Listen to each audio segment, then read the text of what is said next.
Assalamualaikum warahmatullahi wabarakatuh. Bismillahirrahmanirrahim. Alhamdulillahirabbil alamin. Wassalatu wassalamu ala asrofil anbiya'i wal mursalin sayyidina wa habibina wa syafi'ina wa maulana Muhammadin wa ala alihi wa ashabihi ajma'in, amma ba'du. Saya ingin sampaikan kepada seluruh keluarga besar Nahdlatul Ulama, ya ayyuhan nahdawiyun idza huyyitum bi tahiyyatin fahayyu bi ahsana minha aw rudduha. Insyaallah Nahdlatul Ulama juga tidak akan pernah jauh-jauh dari Insinyur Haji Joko Widodo. Sampurasun. Selamat sore, salam sejahtera kawan-kawan sekalian. Sebagaimana biasa, hari ini kita akan sedikit memberikan apresiasi. Ada sebuah fenomena khusus di tengah-tengah gelombang kaum milenial yang menurut hitungan dari DPT pemilu presiden atau legislatif di Jawa Barat hari ini, dari jumlah 35,7 juta ada sekitar 20 juta yaitu di usia 17 sampai 41 tahun, dan ini cukup potensial dan kita kenal adalah yang disebut generasi milenial atau Gen Z, ya. Nah, inilah salah satu dimensi kekhususan secara nasional di pemilu presiden maupun legislatif tahun 2024. Nah, kami dari relawan sedang bagaimana kita memberikan apresiasi kepada mereka. Nah, di tengah-tengah kegalauan dan tentu kami sedang mencari solusi, tiba-tiba muncul ada satu kreativitas yang cukup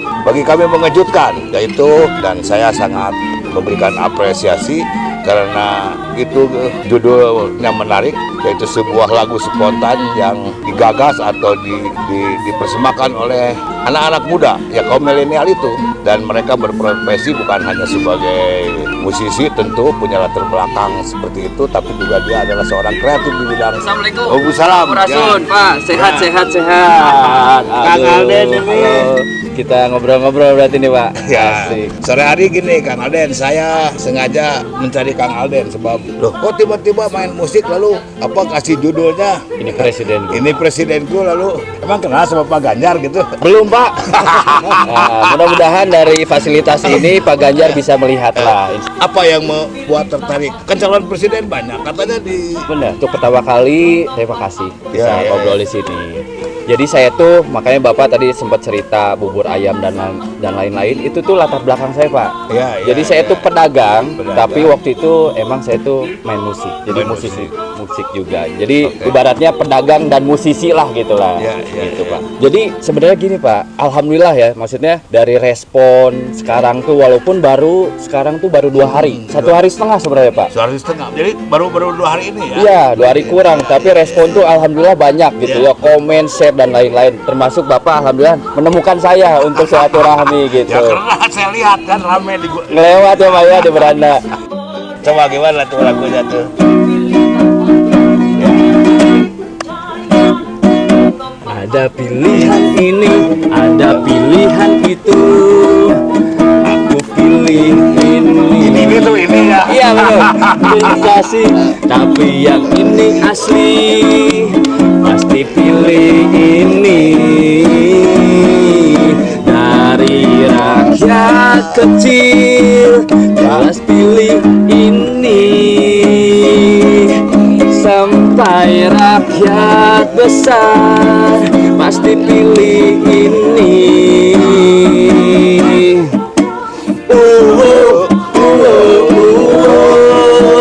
Ganjar pilihanku.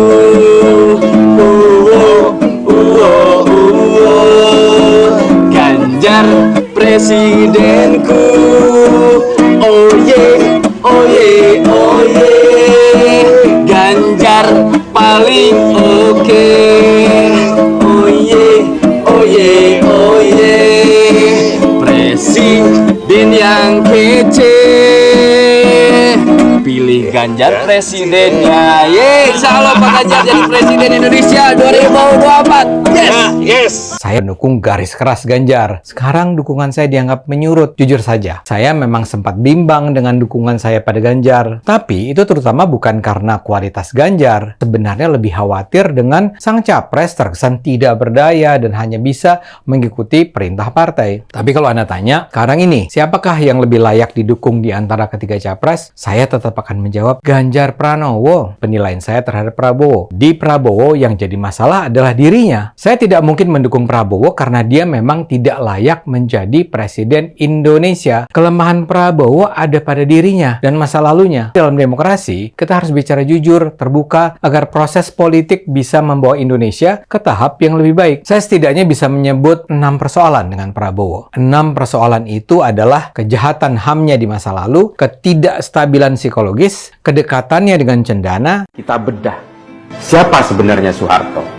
2 tahun setelah Soeharto berkuasa pada tahun 1968, Soeharto sudah memulainya dengan nepotisme. Dia menunjuk adik tirinya yang bernama Prabowo Sitejo melalui perusahaannya PT Mercu Buana, memberikan hak impor kepada perusahaan itu untuk memasuk cengkeh. Setelah RCTI lahir yang dimiliki oleh Bambang Trihatmojo, lalu kemudian ada SCTV yang dimiliki oleh kerabat Soeharto yang lain, Pak Sudikatmono. Lalu kemudian anak Soeharto yang lain juga seperti iri melihat saudara-saudaranya mendapat fasilitas kepres. Lalu kemudian Pak Harto membuat kepres yang lain, jasa penagihan pesawat televisi dari rakyat bernama PT Mekatama Raya yang dimiliki oleh Sigit Soeharto.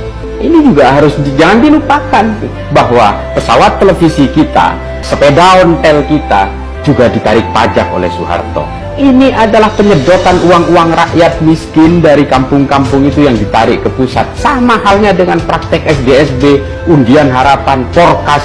Itu adalah berupaya untuk menarik uang-uang rakyat dari buruh tani, dari tukang becak yang disedot ke pusat melalui judi yang dilegalkan itu. Setelah itu masih banyak lagi. Tahun 92 ada kepres tentang tata kelola niaga cengkeh. Cengkeh yang sudah lama dinikmati oleh masyarakat kemudian dimonopoli oleh BPPC yang konsorsiumnya diketuai oleh Tommy Soeharto. Di situ rakyat menjerit. Pohon-pohon cengkeh ditebang oleh rakyat daripada diberikan kepada VOC pantat hitam, kata orang Sulawesi. Anda harus tahu itu. Setelah itu masih ada juga kepres tentang mobil nasional. Siapa yang bermain? Tommy Soeharto dengan Timor, lalu Bambang Trihatmojo dengan Bimantara. Belum juga tentang skandal Busang. Anda harus tahu, banyak sekali kalau kita mau ungkap tentang itu. Anda menyanjung Soeharto di depan orang awam yang tidak mungkin melakukan resistensi terhadap Anda, tidak mungkin mendebat Anda. Tapi jika Anda mengungkapkan itu di depan kami sebagai pelaku sejarah, tentu saja saya akan melakukan resistensi terhadap Anda. Kedekatannya dengan kelompok-kelompok pro negara Islam dan pro khilafah, ketiadaan dukungannya pada demokrasi, serta potensi korupsi. Saya harus ingatkan, ini adalah penilaian saya yang Anda mungkin sama sekali tidak setuju. Dan bisa saja ternyata anggapan saya salah. Dan untuk itu saya membuka diri terhadap koreksi apapun yang bisa Anda berikan. Tapi here goes. Dan kita sekarang sudah mengetahui ada bakal calon yang sudah berkampanye di mana-mana. Saya sebenarnya kecewa terhadap kandidat-kandidat yang sekarang sudah kita kenal.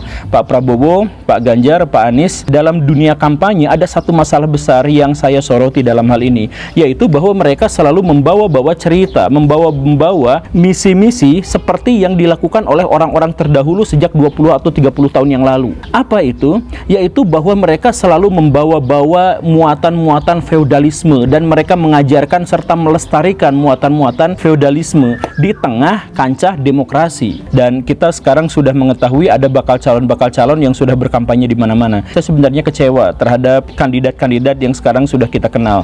Pak Prabowo, Pak Ganjar, Pak Anies. Dalam dunia kampanye ada satu masalah besar yang saya soroti dalam hal ini, yaitu bahwa mereka selalu membawa-bawa cerita, membawa misi-misi seperti yang dilakukan oleh orang-orang terdahulu sejak 20 atau 30 tahun yang lalu. Apa itu? Yaitu bahwa mereka selalu membawa-bawa muatan-muatan feodalisme dan mereka mengajarkan serta melestarikan melestarikan muatan-muatan feodalisme di tengah kancah demokrasi. Ini masalahnya. Mereka selalu ngomong bahwa kami adalah petugas rakyat, kami mencintai rakyat, kami akan melindungi rakyat, kami benar-benar akan bekerja untuk rakyat, bahwa kami mengabdi sepenuhnya untuk rakyat dan sebagainya. Rakyat. Nah, kenapa?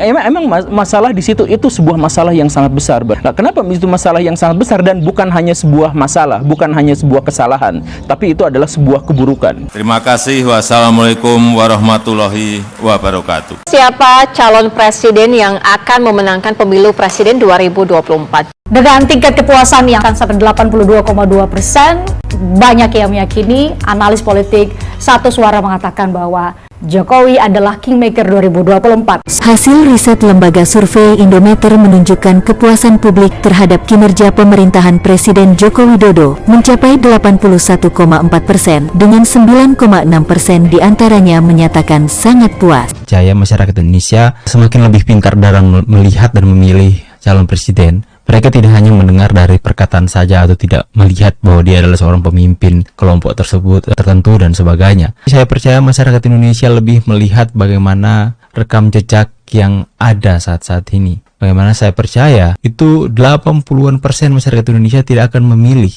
calon presiden yang didukung oleh kaum radikalisme ini. Karena takutnya jika mereka terpilih nanti, mereka bisa hadir kembali, FPI bisa mendapatkan izinnya kembali, HTI mendapatkan izinnya kembali. Kaum-kaum radikalisme yang benar-benar menggerogoti negeri ini, membuat negeri ini tidak bertumbuh, hanya berkutat dengan masalah pemahaman mereka yang ingin memaksakan kehendak mereka di negeri Indonesia tercinta ini dalam mengubah ideologi Pancasila dan menjadikan negeri ini negara khilafah. Itu benar-benar hanya membuat penghambat saja untuk negeri ini bisa maju. Makanya jangan salah pemimpin, jangan pilih pemimpin yang di belakangnya itu ada orang-orang radikalisme seperti itu. Merdeka!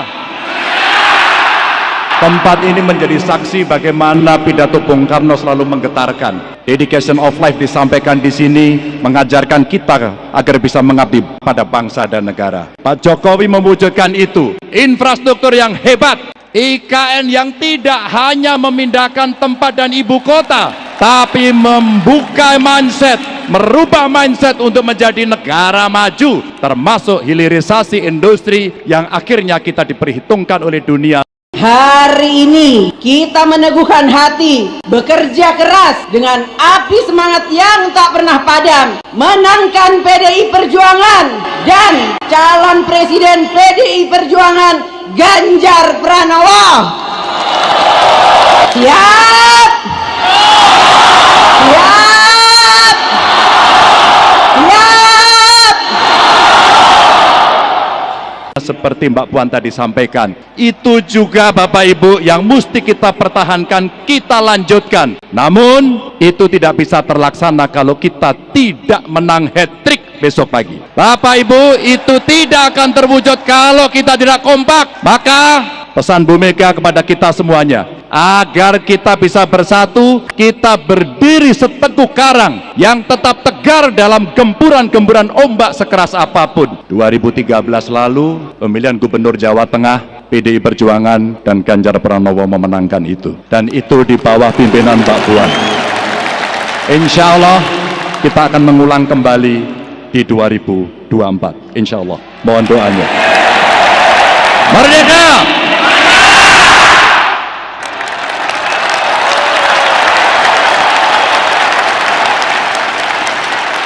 Semoga Allah senantiasa menuntun kita di jalan yang diridhoinya. Aku qouli hadza, astaghfirullah li wa lakum. Wassalamualaikum warahmatullahi wabarakatuh.